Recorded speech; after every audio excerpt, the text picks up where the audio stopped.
مذاکرات کا دعویٰ۔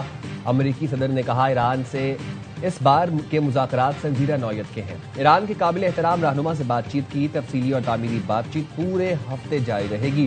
معاہدہ ایران اور خطے کے لیے بہترین آغاز ہوگا۔ امریکہ اور ایران کئی نکات پر رضامند ہیں۔ ایران نے جوہری ہتھیار حاصل نہ کرنے پر اتفاق کیا۔ اگر B-52 بمبار سے حملہ نہ کرتے تو ایران چند ہفتوں میں ایٹمی ہتھیار بنا لیتا۔ امریکہ کے لیے خطرہ بننے والی ایرانی طاقت ختم کر دی۔ دنیا اب جلد محفوظ ہو جائے گی۔ اگر ڈیل ہو گئی تو ایران کا افزودہ یورینیم امریکی استعمال میں لائیں گے۔ اسرائیل تازہ پیش رفت پر خوش ہے۔ امریکی صدر نے کہا مشتبہ خامنائی کو ایران کا لیڈر نہیں سمجھتا، کوئی بھی ایران میں قیادت سنبھالنا نہیں چاہتا۔ ٹرمپ نے ایران کو 5 دن کی ڈیڈ لائن بھی دے دی۔ اس سے پہلے 48 گھنٹے کا الٹیمیٹم دیا تھا۔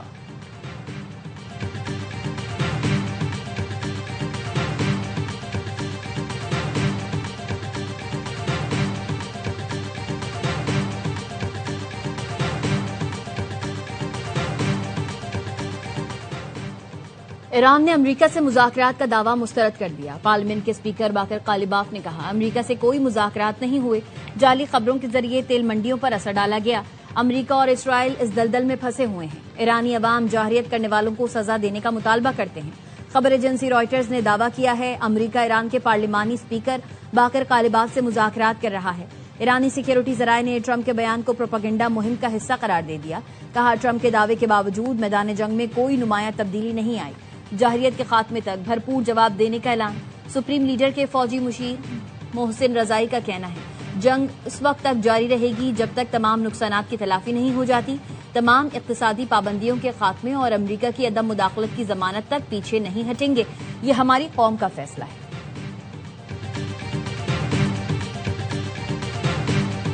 I welcome the talks reported between the US and Iran. And to be clear with the committee, we, the UK, were aware that was happening. برطانوی وزیر اعظم کا امریکہ ایران مذاکرات میں پیش رفت کا خیر مقدم۔ کیئر سٹارمر نے کہا ایران جنگ کا فوری خاتمہ عالمی مفاد میں ہے۔ برطانیہ کی پہلی ترجیح اس تنازع کا فوری خاتمہ اور ایران پر مذاکرات کے ذریعے سخت شرائط عائد کرنا ہے۔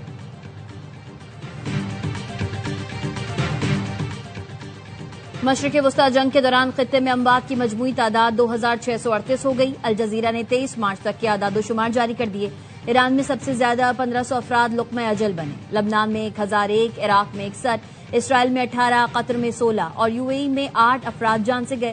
کویت میں 6، فلسطین اور شام میں 4، عمان میں 3، سعودی عرب اور بحرین میں بھی 2 افراد جان سے ہاتھ دھو بیٹھے۔ جنگ کے دوران اب تک 13 امریکی فوجی بھی مارے جا چکے ہیں۔ جنگ کے دوران 26,000 سے زائد افراد زخمی ہوئے۔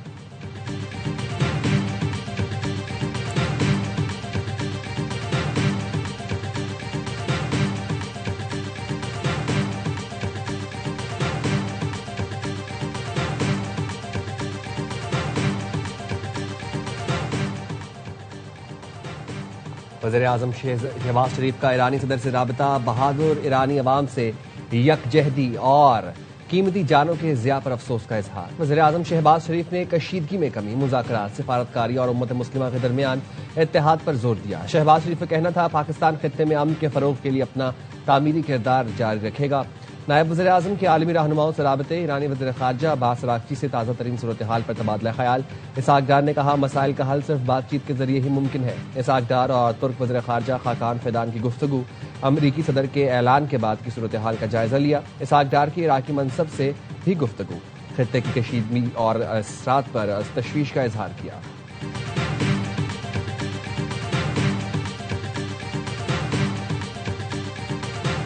صدر ٹرمپ کے اعلان کے بعد عالمی مارکیٹ میں تیل کی قیمتوں میں کمی کے بعد اتار چڑھاؤ۔ لندن برنٹ کروڈ کی قیمت 10% سے زائد کمی سے $100 فی بیرل ہو گئی۔ امریکی WTI کروڈ کی قیمت پھر بڑھنا شروع، $1 اضافے کے بعد $88 سے زائد ہو گئی۔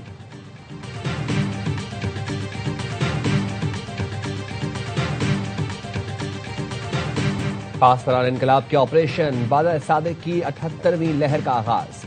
پاس دوران انقلاب نے بتایا نئی لہر میں امریکی اڈوں اور اسرائیلی علاقوں کو نشانہ بنایا۔ ایلات، دیمونا، شمالی تل ابیب اور امریکی اڈے لہر کے اہداف میں شامل ہیں۔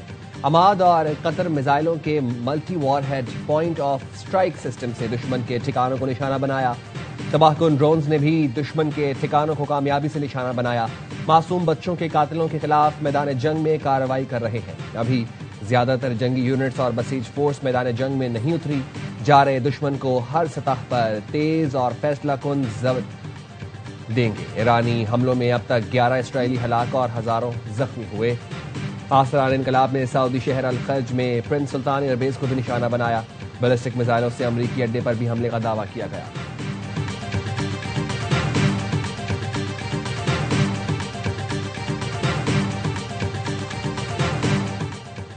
اسرائیلی صدر آئزک ہرزوگ ایرانی میزائل حملے میں بال بال بچ گئے. الجزیرہ کے مطابق ریاض شمونہ میں اسرائیلی صدر کے دورے کے دوران میزائل حملہ ہوا.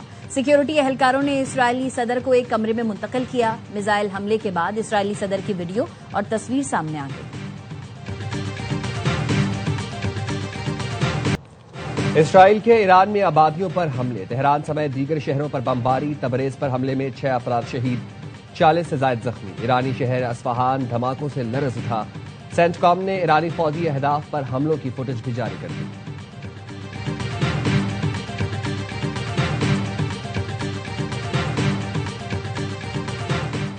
امریکی سینٹرل کمانڈ نے ایران کے خلاف آپریشن ایپیک فیوری کی 23 مارچ تک کی تفصیلات جاری کر دی.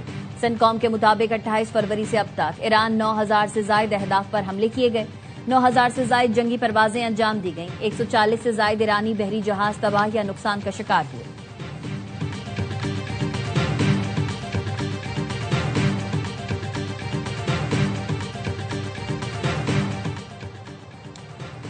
وزیر اعلیٰ خیبر پختونخوا سہیل آفریدی نے کہا، امریکی صدر کو سیلوٹ کرنے والے وزیر اعظم کو نہیں مانتے. لوگوں کے مینڈیٹ پر ڈاکہ ڈالا گیا. انہوں نے کہا پشین میں پختونخوا میپ کے جلسے سے خطاب میں مزید کہا، پنجاب، سندھ اور بلوچستان میں جعلی حکومتیں قائم ہیں. کے پی میں صرف عوام کی طاقت سے آئی حکومت ہے. اپوزیشن لیڈر محمود اچکزئی نے کہا، جمہوری جماعتیں حالات میں بہتری کے لیے کردار ادا کریں. چاہتے ہیں پاکستان بہترین ملک بنے، پارلیمنٹ طاقت کا سرچشمہ ہو.